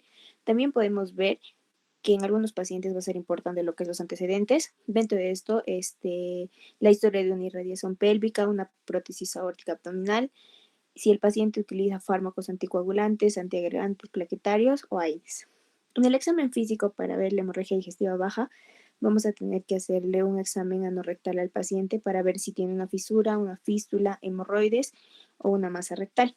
También podemos ver si es que el paciente tiene una masa abdominal, equimosis y signos de isquemia periférica. Siguiente, por favor. Continuando con la evaluación y el diagnóstico de la hemorragia digestiva baja, primero tenemos que evaluar el estado hemodinámico, donde mediremos la presión arterial sistólica, la frecuencia cardíaca y a ver también si hay signos de hipoperfusión periférica y también el retrostatismo. Además, tenemos que solicitar pruebas del laboratorio, como un hemograma completo, un hematocrito, una química sérica, pruebas hepáticas y estudios de coagulación sanguínea. Siguiente, por favor. El diagnóstico se va a hacer mediante el cuadro clínico y la anamnesis, explicado ya por mi compañera, más un examen físico. Y para evaluar cuál es la causa de la hemorragia digestiva baja, podemos solicitar lo que es una colonoscopia, una angiografía y también un examen de cápsula endoscópica. Siguiente. En lo que es el tratamiento médico, primero tenemos que hacer las medidas generales de apoyo, donde la nutrición va a ser nada por vía oral. Tenemos que hacer una oxigenación y también una vía intravenosa de solución salina o un lactato de Ringer. En caso de si el paciente necesita una transfusión sanguínea, esto va a depender de su edad y del hematocrito, ¿no? Está indicado en pacientes menores de 45 años con un hematocrito menor al 20%, en personas mayores de 60 años con un hematocrito menor al 30%, y también en pacientes con evidencia de sangrado activo o con una patología concomitante. Y por último, debemos tratar la causa de la hemorragia digestiva baja, ya sea farmacológicamente o quirúrgicamente. Siguiente. Bien, continuando ahora vamos a hablar sobre el tratamiento quirúrgico de las principales causas de la hemorragia digestiva baja. Una de estas va a ser la diverticulitis. El mejor método para diagnosticar y tratar este tipo de lesiones va a ser la colonoscopia, aunque sus resultados se van a ver limitados a veces por la magnitud de la hemorragia. También se puede recurrir a una electrocauterización, en la cual recientemente se ha conseguido controlar estas hemorragias con clip endoscópicos. Aquí tenemos que tener en cuenta que si esta lesión deja de sangrar con estas maniobras o de manera espontánea, se puede optar por una actitud expectante, pero si ninguna de estas maniobras es satisfactoria o si la hemorragia es recidiva, se debe considerar una angiografía con embolización. Otro tratamiento también sería la embolización superselectiva de un vaso del colon hemorrágico, el cual puede traer riesgos como complicaciones isquémicas. Y bueno, bajo estas circunstancias, aquí va a estar indicada la resección de colon. La colectomía subtotal también nos podría ayudar, pero esta no va a eliminar el riesgo de hemorragia recidivante. Siguiente. Como otra causa también vamos a tener a las angiodisplasias. Estas lesiones se pueden diagnosticar mediante la colonoscopía. Otro método que se puede utilizar va a ser la angiografía, en el cual se van a poder observar unas venas dilatadas que se vacían lentamente y que a veces se llenan precozmente. Aquí tenemos que tener en cuenta también que si se descubre alguna de estas lesiones de forma casual, no va a estar indicado ningún tratamiento adicional. Bien, en caso de que esta hemorragia aguda también puedan responder también favorablemente a inyecciones intraarteriales como de vasopresina, a la embolización selectiva con esponja de gelatina o a la electrocoagulación endoscópica o a la inyección de sustancias esclerosantes. Pero si ninguna de estas medidas funciona y estas fracasan y si repite de nuevo la hemorragia, resulta más eficaz aquí hacer una resección segmentaria. Siguiente. Ya, otra causa sería las neoplasias. Aquí se vio que el mejor tratamiento para el diagnóstico va a ser la colonoscopía, pero si se comprueba que la hemorragia se debe a un pólipo, se puede tratar por vía endoscópica. Siguiente. La siguiente causa van a ser las patologías anorrectales. Las principales causas del sangrado anorrectal van a ser las hemorroides internas, las fisuras anales y las neoplasias colorectales. Entonces, ¿cómo se van a tratar estas? Las fisuras anales se pueden tratar por medidas por medidas médicas como sustancias que aumenten la masa fecal, como por ejemplo una mayor ingesta de agua, emolientes fecales y una pomada tópica de nitroglicerina o dialcen para aliviar el espasmo esfinteriano y favorecer también la cicatrización. Ya también para tratar una hemorroides internas, aquí se pueden emplear sustancias que aumenten la masa fecal, como por ejemplo mayor cantidad de fibra en la dieta y una hidratación adecuada. Se pueden también emplear asimismo algunas intervenciones que se pueden llevar a cabo en el propio consultorio, como la ligadura con una goma elástica, la inyección de sustancias esclerosantes y la coagulación con infrarrojos. Pero además de ello, también tenemos que tener en cuenta que si fracasan todas estas medidas, se puede aquí ser necesario una hemorroidectomía quirúrgica. Siguiente. Bueno, continuando con la exposición, vamos a ver que otra de las causas va a ser la colitis. La inflamación del colon puede deberse a enfermedades como la de Crohn, la colitis ulcerosa y colitis indeterminadas. Y por otro lado tenemos las colitis infecciosas, que son el resultado de una infección por Escherichia coli, el citomegalovirus, la salmonella, Shigella, el Campylobacter y el Clostridium difficile. Vamos a ver que la colitis es una alteración de la mucosa que va a comenzar en los segmentos distales del recto y va a avanzar proximalmente. Esto puede abarcar 5 minutos, chicos. Los pacientes pueden tener hasta 20 deposiciones sanguinolentas diarias. Entre los síntomas vamos a ver que se pueden acompañar por calambres abdominales, tenesmo y en ocasiones dolor abdominal. El diagnóstico se va a confirmar mediante una anamnesis y una endoscopia flexible bajo biopsia. Dentro del tratamiento tenemos la administración de esteroides compuestos por el ácido 5-aminosalicílico, los fármacos inmunomoduladores y el tratamiento de apoyo. De acuerdo al tratamiento quirúrgico, vamos a ver que raras veces va a estar indicado en episodios agudos, a menos que el paciente desarrolle un megacolon tóxico o sufra de una hemorragia refractaria al tratamiento médico. Siguiente, por favor. Luego tenemos lo que es la isquemia mesentérica. Puede ser secundaria a una insuficiencia arterial o venosa aguda o crónica. Los pacientes van a manifestar dolor abdominal y lo que es una diarrea sanguinolenta. El diagnóstico se confirma generalmente con la endoscopia flexible, en la que se van a apreciar edema, hemorragia y una demarcación entre la mucosa normal y anormal. El tratamiento se va a basar en medidas de apoyo como el reposo intestinal, antibióticos, el apoyo cardiovascular y una corrección del flujo reducido. En el 85% de los casos, la isquemia se va a curar sin necesidad de tratamiento. Y en el 15%, los pacientes van a estar indicados lo que es la cirugía debido a una isquemia progresiva y la gangrena. Luego tenemos las hemorroides. Vamos a ver que normalmente forma parte de nuestro cuerpo, o sea, de manera normal, ¿no? Básicamente se consideran que son unas almohadillas formadas por vasos sanguíneos. Y se usa el término de hemorroides o enfermedad hemorroidal cuando estas almohadillas se van a dilatar y producir molestias. El diagnóstico se va a basar en una anamnesis, la exploración física y la endoscopía.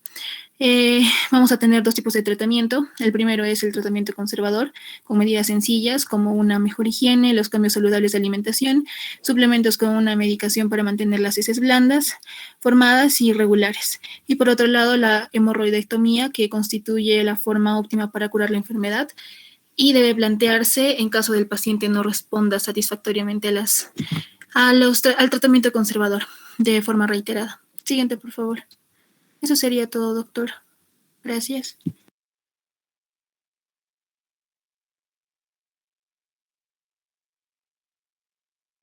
A ver, bueno, chicos, en este tema podría haber muchísimas preguntas, ¿no? Realmente es un tema que nosotros en cirugía no lo vemos mucho porque da mucha mortalidad. Entonces, la mayoría de los pacientes que se someten a alguna intervención quirúrgica por HDA o HDB o fallecen o tienen complicaciones muy severas. Y realmente el porcentaje de mortalidad es altísimo. Entonces, bueno, hay dos preguntas. A ver, ¿cuál es el tiempo ideal entre endoscopía y endoscopía para un paciente que está teniendo algún tipo de hemorragia digestiva? ¿Cuál es su respuesta, chicos?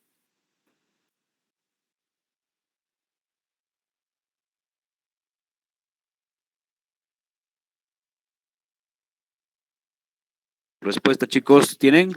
24 dentro de las primeras 24 horas. O sea, está sangrando tu paciente y tienes que esperarle 24 horas para volver a hacer la endoscopía. Va a depender también si el paciente está estable o inestable, ¿no? No, pues si tu paciente está estable, obviamente es algo ya un procedimiento ya electivo. Estamos hablando tratamiento, pues el tema es tratamiento quirúrgico de hemorragia digestiva. O sea, se supone que es emergencia. O sea, acá nosotros no vamos a ver temas programados. Entonces, si tu paciente está sangrando y sangrando, ¿cuánto tiempo tienes que ver? Si vas a hacerle una endoscopía más o decir, no, ya no se puede, vamos a operar. A eso es lo que quiero que averigüen, ¿ya? Y lo segundo, si no se sabe de dónde está sangrando, un sangrado digestivo bajo, ya el gastro ya no puede más, ya le han pasado muchos paquetes de sangre y todo, tiene que entrar a sala. ¿Qué cirugía se le tiene que hacer? ¿Cuál es su respuesta, chicos?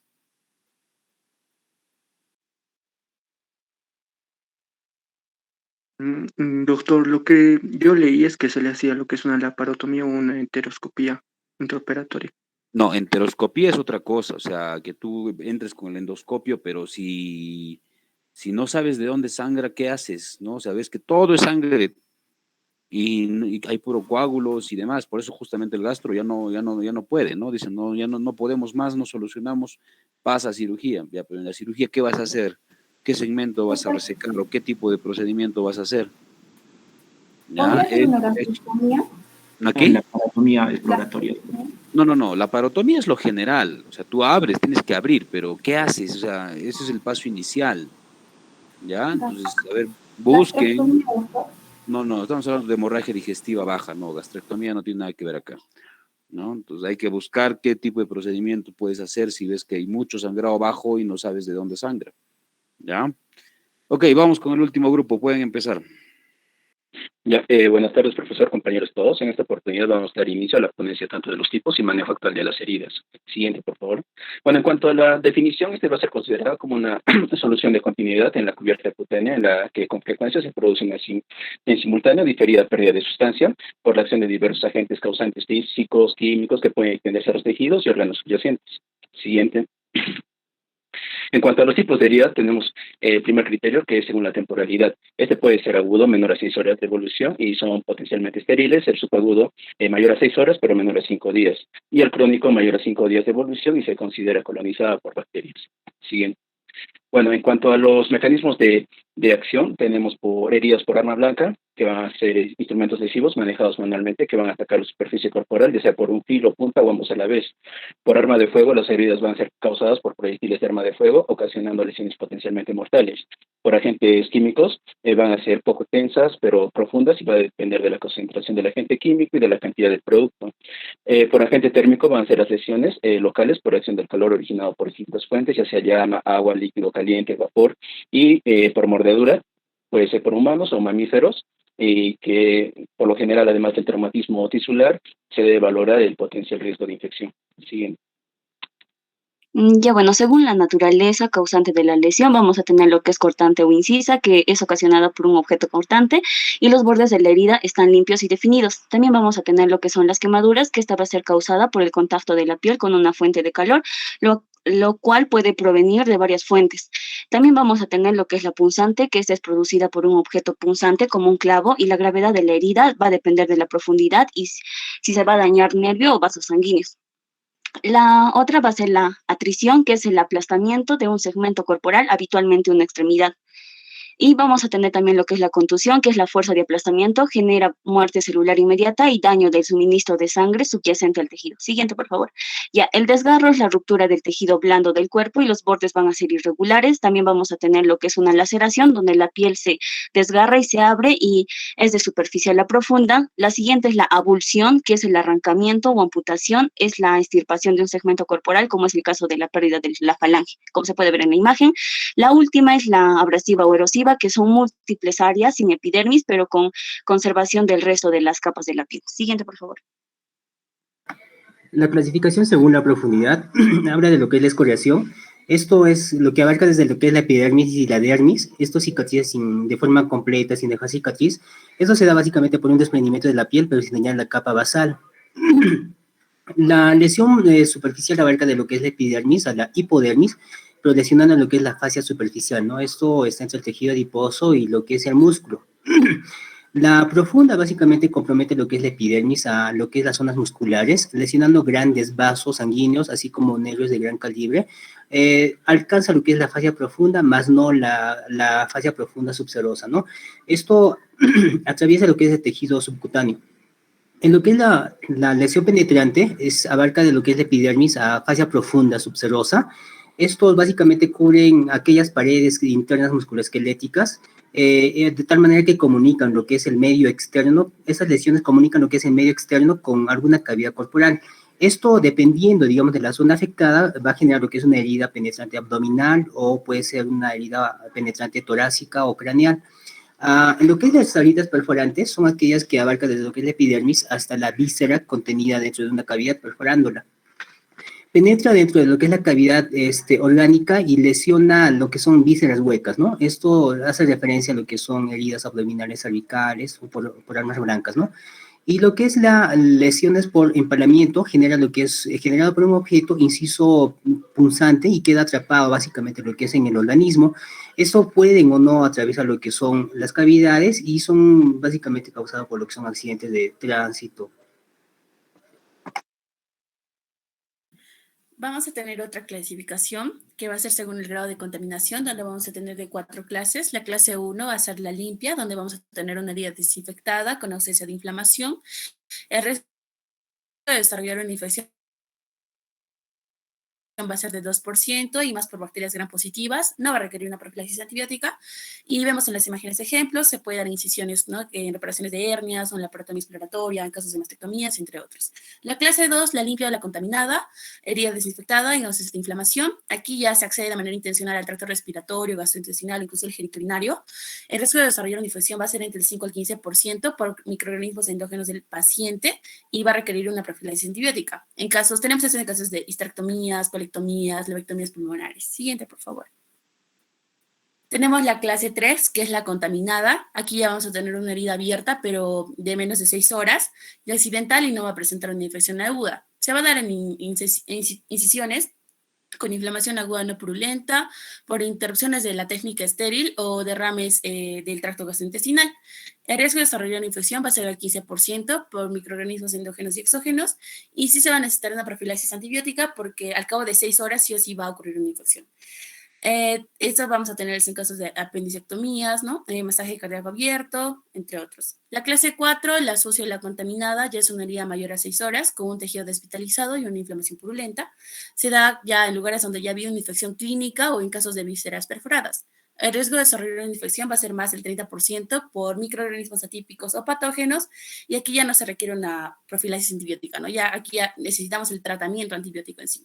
Esto se va a ver en casos de heridas por apendicectomías por ruptura de apéndice o con presencia de pus, tratamientos quirúrgicos de un absceso, abscesos perirectales o reparación de una úlcera gástrica o intestino perforado. Siguiente, por favor. Bueno, viendo el manejo actual, vamos a ver los principios básicos del tratamiento de heridas. Vamos a ver en una atención médica primero el papel de los antibióticos. La terapia con antibióticos no va a estar indicada en todas las heridas y esta solo se va a reservar para las heridas que parecen clínicamente infectadas. Entre los signos clínicos vamos a tener locales y sistémicos. En los locales, la celulitis, purulencia, mal olor, gangrena, humedad, y los sistémicos como fiebre, náuseas, hipotensión, hiperglucemia. En lo que es el desbridamiento de heridas, vamos a ver que las heridas que tienen tejido desvitalizado, contaminación o material de sutura residual, van a requerir lo que es un desbridamiento antes de la continuación del tratamiento. Vamos a tener la irrigación, esta va a ser con líquido, es importante para disminuir la carga bacteriana y eliminar el material suelto. Esta se tiene que dar en todas las heridas. Puede ser de baja presión, realizado con jeringas, y de alta presión, que tiene que ser un lavado pulsado, que básicamente se hace en un entorno quirúrgico. El quirúrgico se va a dar por medio de incisiones cortantes, ya se utiliza el bisturí, es más que todo para heridas que tienen evidencia de infección, sepsis o celulitis. El siguiente, por favor. El enzimático, vamos a ver agentes enzimáticos exógenos a la herida. Esto ya vamos a ver como la collagenasa, la papaína, la bromelia. Estos van a ver, básicamente van a promover lo que es la migración de las células endoteliales y los queratinocitos, estimulando la angiogénesis y la epitelización. En el biológico vamos a ver que la terapia con gusanos o larvas va a ser un tratamiento para úlceras de presión alta. Básicamente porque tienen enzimas proteolíticas, podemos usarlo en ulceración venosa crónica y ulceración diabética. Bueno, después de abordar adecuadamente el debridamiento del tejido, vamos a ver que vamos a pasar una terapia tópica. Ya sea esta a base de yodo, como podría ser el yodo cadexómero. Es un antimicrobiano que va a reducir la carga bacteriana dentro de la herida y estimula la cicatrización. Va a proporcionar un ambiente húmedo a la herida. Por otra parte, los betabloqueantes, los queratinocitos tienen receptores adrenérgicos y betabloqueadores que pueden influir en la actividad y aumentar la maduración de la migración la migración, ¿no? Esto puede ser como el timol, y también se ha visto que la miel tiene una actividad antimicrobiana de amplio espectro debido a su osmolaridad y alta concentración de peróxido de hidrógeno. Siguiente, por favor. Siguiendo el uso de gasas en heridas, bueno, cuando se va a aplicar un apósito adecuado a una herida y se va a cambiar adecuadamente, este va a tener un gran impacto, ya sea en la velocidad de la cicatrización de la herida, como también la resistencia de la herida y la función de la piel que va a ser reparada, ¿no? También nos va a ayudar a mejorar el aspecto cosmético de la cicatriz que va a resultar. Entonces, se puede utilizar algunos principios que van a ser usados, como puede ser en las heridas agudas, como van a ser los hidrogeles para la etapa de desbridamiento. También podemos usar los apósitos de baja adherencia, que va a mantener en sí el equilibrio de humedad para la etapa de granulación. También tenemos a los apósitos de baja adherencia para la etapa de epitelización. Entonces, una buena selección de estos apósitos para heridas agudas y crónicas en sí va a depender del grado de drenaje y humedad, y debe ser guiado por el médico, ¿no? Una herida que puede estar relativamente húmeda va a ser beneficioso para la cicatrización, mientras que la humedad excesiva va a ser perjudicial y va a conducir a una maceración. Algunos apósitos generalmente deben de cambiar una vez al día o cada 2 días para evitar la alteración del entorno de la cicatrización de las heridas. Siguiente. Un apósito ideal va a ser el que va a tener las siguientes características, como puede ser absorber el exceso de líquido, proteger la herida de los daños mecánicos o cáusticos. También de actuar contra la invasión o proliferación bacteriana. Debe lograr una buena hemostasia y minimizar el edema a través de la comprensión. También debe eliminar el dolor. Debe ser económico. También debe ser transparente para monitorear la apariencia de la herida, ¿no? Algunos tipos que pueden observar, tenemos las películas, las espumas, los hidrocoloides, los hidrogeles y los alginatos. Siguiente, por favor. Y bueno, la cobertura de heridas, vamos a tener a los injertos de piel que van a ser de tipo de espesor parcial y total, y estos van a ser los apósitos biológicos, se les conoce, ¿no? Y van a ser los básicos y van a consistir en la piel extraída de un sitio del donante e injertada de una herida del mismo paciente. Se puede utilizar ya sea para prevenir la pérdida de líquidos y electrolitos y reducir la carga bacteriana y también la infección. Y esas se van a clasificar según espesor parcial o total y van a ser dependientes de la dermis. Estos sustitutos de la piel se pueden utilizar cuando los apósitos tradicionales, los que ya les mencioné como ejemplo, han fallado o se van a considerar inapropiados. Siguiente, por favor. Hablando ahora de las terapias complementarias, vamos a hablar de lo que es el oxígeno hiperbárico, que básicamente va a tener efectos positivos en la cicatrización, porque va a permitir el proceso de neovascularización gracias a la hiperoxia, que va a mejorar el movimiento en sí de las células progenitoras endoteliales. Vamos a ver que también se va a recomendar en las heridas crónicas que no tienen respuesta a intervenciones convencionales, y en lesiones extensas de tejidos blandos, donde la cicatrización va a ser más completa y va a incluso hacer que el requerimiento sea menor de lo que son colgajos de piel y de injertos. Asimismo, aún no hay pruebas suficientes para el tratamiento de heridas por lesión térmica como las quemaduras, y puede mejorar lo que son la supervivencia de los injertos de piel y colgajos reconstructivos, evitando que se produzcan heridas posteriores. El proceso va a ser mediante una cámara donde se va a permitir la monitorización del paciente a una presión de 2.5 a 3 atmósferas de oxígeno, serán sesiones diarias de 1.5 a 2 horas y por un periodo de 20 a 40 días en promedio. También hay otras terapias como el ultrasonido de baja frecuencia, la estimulación eléctrica, la terapia electromagnética y la fototerapia, en donde básicamente van a estar indicados para el tratamiento de úlceras por presión de heridas o para úlceras por presión o si no también para heridas venosas crónicas. En cuanto al manejo de heridas específicas, vamos a ver que en las laceraciones simples se tiene que limpiar y cerrar con grapas o suturas. En las laceraciones ya complicadas se tiene que hacer una limpieza, un proceso de desbridamiento, retirar tejido muerto o básicamente tejido muerto se tiene que intentar cerrar y en caso no se pueda, incluso se puede necesitar lo que es una ayuda de cirugía plástica. Cuando tengamos ya un gran defecto tisular como en las gangrenas de Fournier donde hay heridas con abundante infección, se tiene que hacer el desbridamiento, se tiene que cubrir con apósitos de gasa y con solución salina húmeda y se tiene que esperar hasta que se pueda cerrar la herida ya sea por injerto o por colgajo. En cuanto a las quemaduras, estas se tienen que limpiar con agua y jabón, se tienen que eliminar los restos materiales con abundante irrigación, y lo que sí tenemos que tener en cuenta es que no tenemos que aspirar con aguja las ampollas porque se puede producir una infección. Se puede usar gasa de malla fina no adherente y antibióticos locales. Y para las heridas por incisión quirúrgica posoperatorias, básicamente es cubrir con vendaje seco y retirar dentro de las 48 horas, siempre y cuando estas ya estén secas. Bueno, siguiendo, para el tratamiento de heridas crónicas, esto va a tener la finalidad de disminuir tanto el dolor, el prurito y disminuir la infección que va a aquejar al paciente, ya sea de manera física o mentalmente. Para el caso del dolor, se va a controlar con desbridamiento mecánico a intervalos para disminuir la carga biológica microbiana en la superficie de la herida, una terapia antimicrobiana tópica y apósitos que absorben olores. Para el caso del sangrado, se va a realizar un apósito no adherente, una segunda capa de apósitos de alginato con coagulantes. Y para heridas crónicas que son propensas al hecho de la úlcera, se van a controlar con agentes hemostáticos tópicos, sucralfato o una cauterización manual, o también el uso de anestésicos con epinefrina. Para el prurito, generalmente esto va a ser debido a una piel seca o una dermatitis de contacto, entonces tenemos que mantener la piel hidratada y protegida.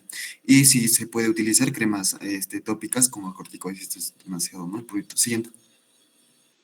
Para el exudado, se va a poner un apósito absorbente sobre el apósito no adherente. También se puede poner un dispositivo colector como el aparato de estomía.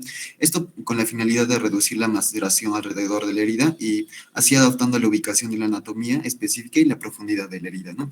Y para el dolor, cuando el paciente presente dolor al momento del cambio del vendaje, si estos ya tienen administrados un opioide de acción larga, se puede considerar adicional un opioide de acción corta, ¿no? Siguiente. Para el enfoque quirúrgico, para la intervención quirúrgica con frecuencia se va a requerir un procedimiento quirúrgico, que estos se van a usar para preparar el lecho de la herida mediante el manejo de la infección y mediante un factor que estas van a aquejar a la herida, ya sea una herida crónica por ulceración cutánea, un trastorno vasoclusivo autoinmunitario o inflamatorio, ya sea una artritis reumatoidea o una enfermedad de células falciformes. Estas se debe abordar al manejo médico apropiado de la afección subyacente antes de cualquier procedimiento quirúrgico definitivo planificado. Si estas van a convertir la herida crónica en herida aguda, esto se va a evaluar si se puede hacer un cierre provisional o un cierre definitivo. Siguiente. Bueno, ahora con relación a la preparación del lecho de la herida, este es definido como un proceso para eliminar las barreras locales a la cicatrización de heridas para maximizar el potencial de una cicatrización exitosa. Esto se logra básicamente a partir del desbridamiento, pero también existen otros métodos complementarios, ¿no?, que van a ayudar a formar ese lecho, vale decir, las heridas con presión negativa y la oxigenoterapia hiperbárica. En este proceso también se pueden realizar cultivos. La obtención de cultivos de bacilos bacterianos, fúngicos, ácidos resistentes, pueden ser útiles siempre y cuando haya signos, ¿no?, de infección. Ahora, con relación al desbridamiento operativo, este proceso va a permitir eliminar el tejido no viable, los patógenos o la biopelícula, los contaminantes y el material extraño u otro. Y también va a permitir drenar las áreas de infección. Es importante que el desbridamiento incluya tanto la base, pero también debe incluir el perímetro de la herida. Las heridas crónicas pueden requerir un desbridamiento en serie en el quirófano para preparar suficientemente el lecho de la herida. ¿Pero por qué en el quirófano? Debido a que es un entorno más seguro para el desbridamiento de las heridas crónicas. Ahora, con relación a Las terapias complementarias, en este caso, hablaremos de las heridas con presión negativa, que consiste en un sistema de apósitos, ¿no? Para heridas que van a aplicar de manera continua o intermitente, una presión subatmosférica en la superficie de una herida.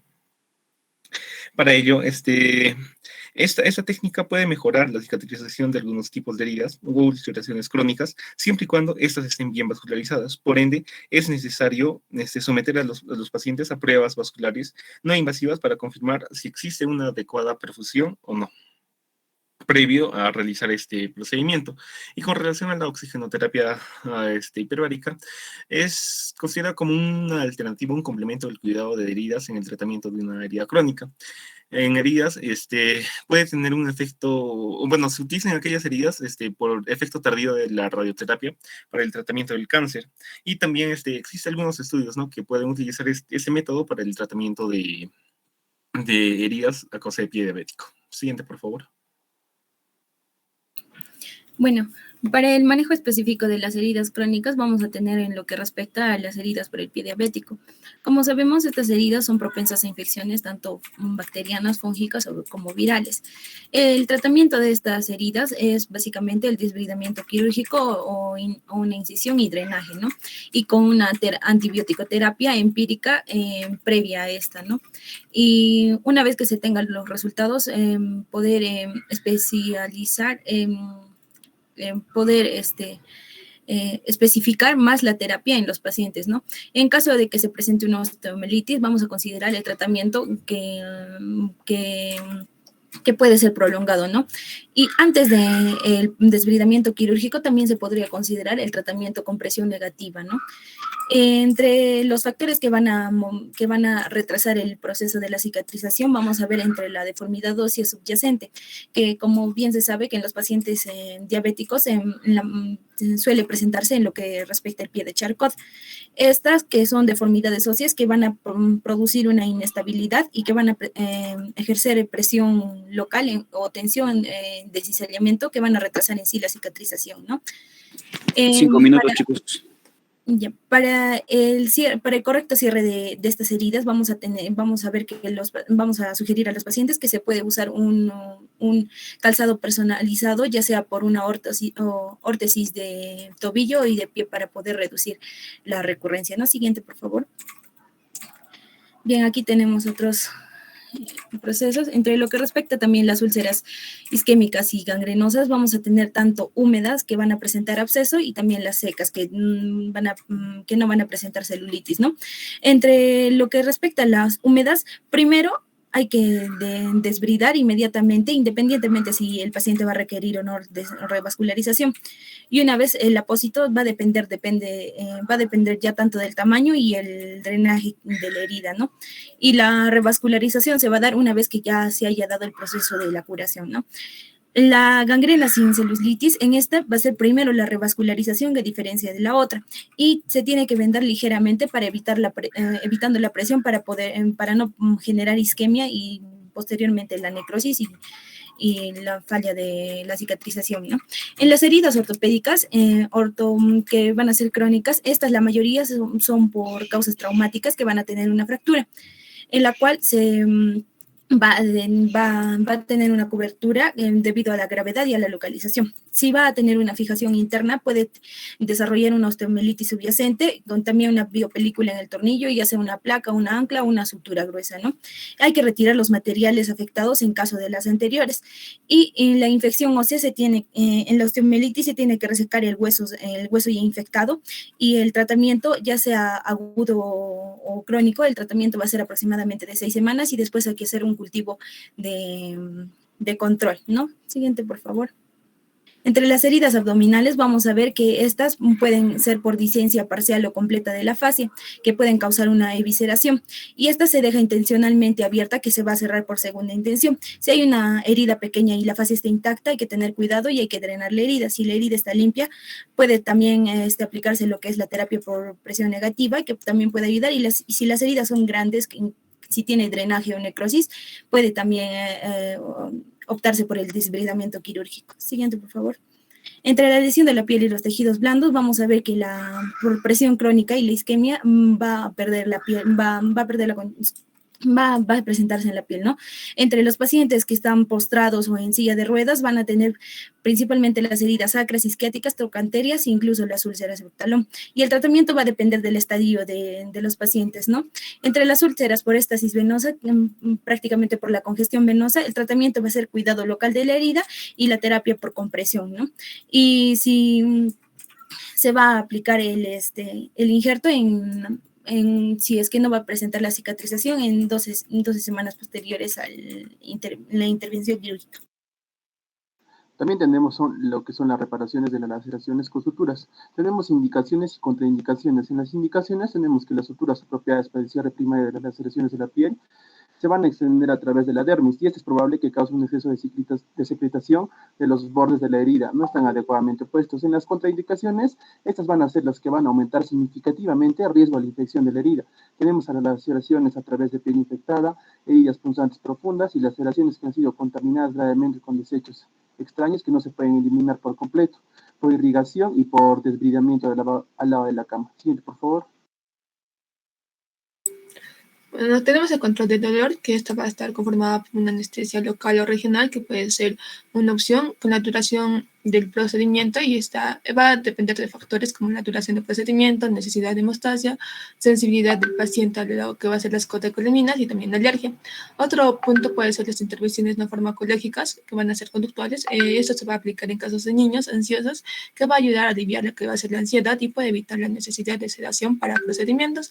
Y por otro punto tenemos la sedación del procedimiento, ya que si la anestesia local o regional o intervenciones no farmacológicas no funcionan, esta sería la sedación mínima, sería la exitosa.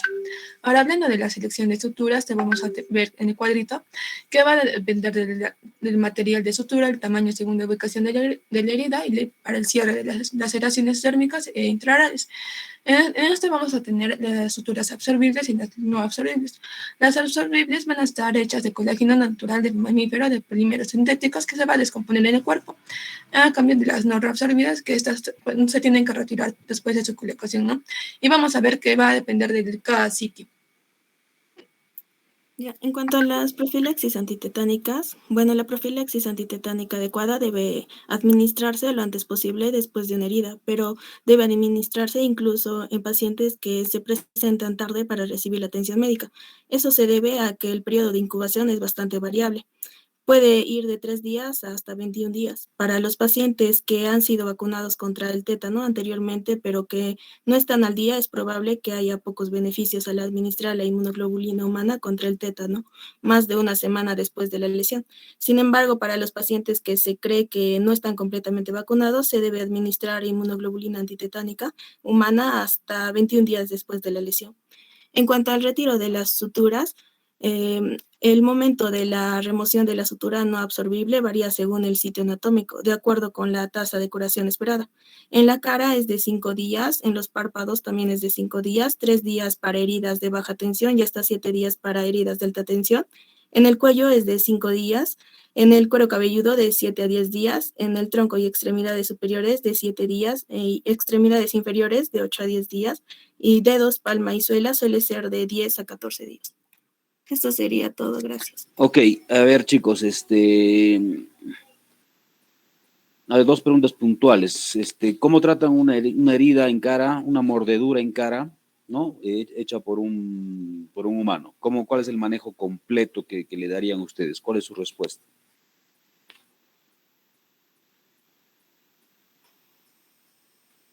Doctor, en caso de las heridas en cara por mordedura de mano, se tendría que hacer un lavado con agua y con jabón, y como es en cara se tendría que hacer suturas, pero siempre teniendo el control o profilaxis antibiótica también.